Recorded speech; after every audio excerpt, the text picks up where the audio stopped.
안녕하십니까? 인생의 황혼역에 서서 지나온 길을 되돌아보는 인생 쉼터 FM입니다. 여러분, 대개 자녀분들은 안녕하십니까? 혹시 내 자식은 다르다, 우리 아들은 효자다라고 믿고 계신가요? 저도 그랬습니다. 평생을 바쳐 키운 아들 녀석이 제 노후를 책임져 줄 거라 믿었습니다. 하지만 그 믿음이 깨지는 건 재산이 넘어가는 도장을 찍은 직후더군요. 오늘 들려드릴 이야기는 자식만 바라보고 살다가 아내를 외면했던 못난 남편의 뒤늦은 후회와 마지막 순간에 내린 아주 통쾌한 결단에 대한 이야기입니다. 혹시 지금 자식들에게 재산을 물려줄까 고민하고 계신다면 오늘 제 이야기를 끝까지 들어보시고 결정하시길 바랍니다. 제 이름은 김철수 가명, 올해 75입니다. 저는 젊은 시절 소위 말하는 가부장적인 가장이었습니다. 밖에서 돈 벌어다 주는 게 유세라고 집안일은 손가락 하나 까딱 안 했습니다. 아내가 아파서 누워 있어도 밥 안 차리고 뭐하냐 소리치던 지금 생각하면 천하의 나쁜 놈이었습니다. 제 눈에는 오직 아들 하나뿐이었습니다. 여자는 출가 외인이고 든든한 아들놈 하나가 내 노후 보장이다. 이 생각으로 딸내미들은 뒷전이고 좋은 것, 맛있는 것은 다 아들 입에 넣어주었습니다.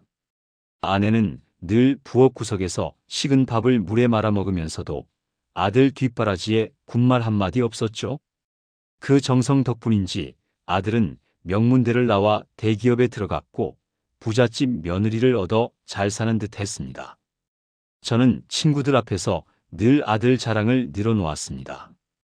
내 노후는 걱정 없어. 우리 아들이 다 알아서 할 거야.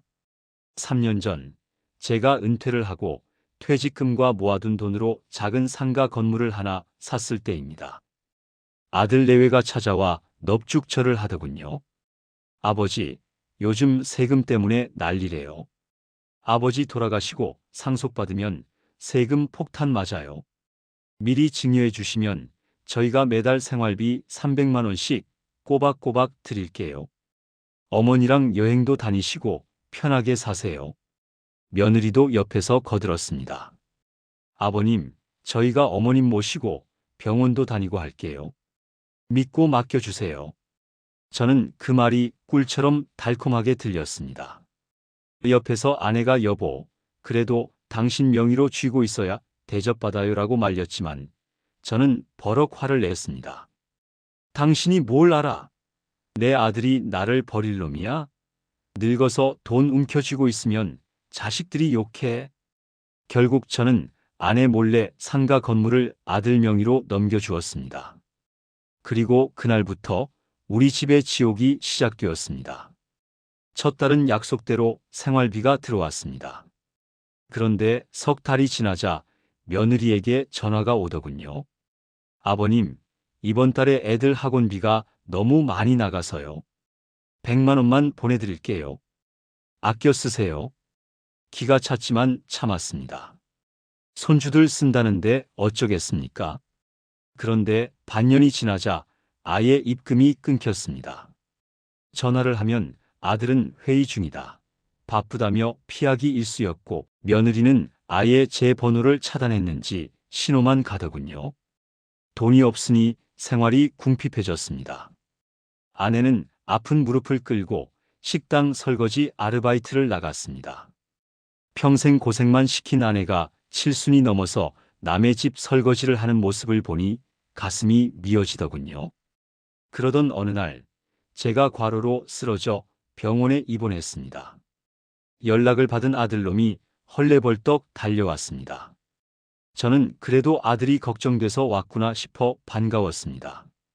그런데 병실에 들어온 아들의 첫마디가 제 가슴에 대못을 박았습니다. 아버지, 보험 들어놓은 거 있죠? 병원비 저희가 못 내요. 그리고 엄마 말인데요. 이제 그 집 팔고 요양원 가시는 게 어때요?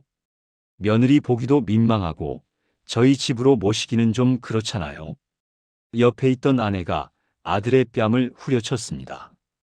이 나쁜 놈아! 내 아버지가 너를 어떻게 키웠는데? 재산 다 가져가고 이제 병원비도 아까워. 썩 꺼져라. 아들은 뺨을 맞고 씩씩거리며 나가버렸습니다. 그날 밤 텅 빈 병실에서 아내가 제 손을 잡고 하염없이 울더군요. 여보, 미안해요. 내가 더 말렸어야 했는데. 당신 춥고 배고프게 해서 미안해요. 그제야 저는 깨달았습니다. 내가 평생 왕자처럼 떠받들던 아들은 도둑놈이었고, 내가 하녀처럼 부리던 아내만이 진짜 내 편이었다는 것을요. 거친 아내의 손을 잡고 저도 펑펑 울었습니다. 그리고 결심했습니다.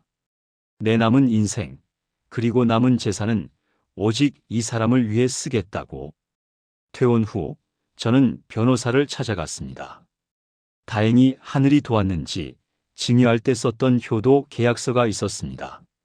매월 생활비 300만 원을 지급하고 부모를 봉양한다. 이를 어길 시 증여를 취소한다. 아내 몰래 도장을 찍을 때 변호사가 혹시 모르니 이 조항은 꼭 넣으셔야 합니다라고 해서 넣었던 그 한 줄이 저를 살렸습니다. 저는 당장 증여 무효 소송을 진행했습니다. 그리고 아들놈에게 내용 증명을 보냈습니다. 불효 자식에게 준 재산 다시 회수한다. 당장 내 건물에서 짐 빼라. 일주일 뒤 아들 내외가 집으로 쳐들어왔습니다. 대문 앞에서 무릎 꿇고 싹싹 빌더군요. 아버지, 잘못했어요. 저희가 죽을 죄를 지었어요. 한 번만 용서해 주세요. 며느리는 눈물 콧물 흘리며 아내 바짓가랑이를 잡았습니다. 어머님, 제가 미쳤었나 봐요. 다시는 안 그럴게요. 저는 문을 열고 나가 빗자루를 들고 소리쳤습니다. 내 아들은 3년 전에 죽었다. 너희 같은 도둑놈들은 모른다. 당장 내 집 마당에서 나가지 못해? 아내는 옆에서 소금을 한 바가지 뿌려버렸습니다. 결국 소송 끝에 저는 건물을 되찾았습니다. 그리고 그 건물을 팔아버렸습니다. 그 돈으로 무엇을 했냐고요?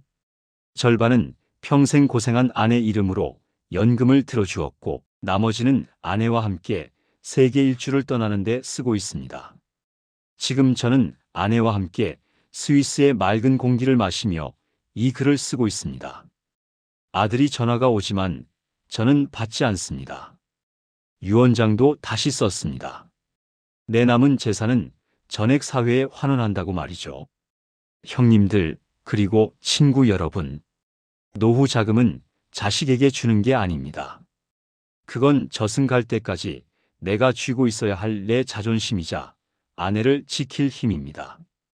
자식은 자식 인생 살게 두고 우리는 우리 인생 삽시다. 제 옆에서 웃고 있는 아내의 주름진 얼굴이 오늘따라 참 곱습니다. 임자, 사랑하네. 그리고 미안해. 오늘 인생 쉼터 FM의 이야기는 여기까지입니다. 여러분도 늦기 전에 옆에 있는 배우자의 손을 한번 따뜻하게 잡아주시는 건 어떨까요? 지금까지 들어주셔서 감사합니다.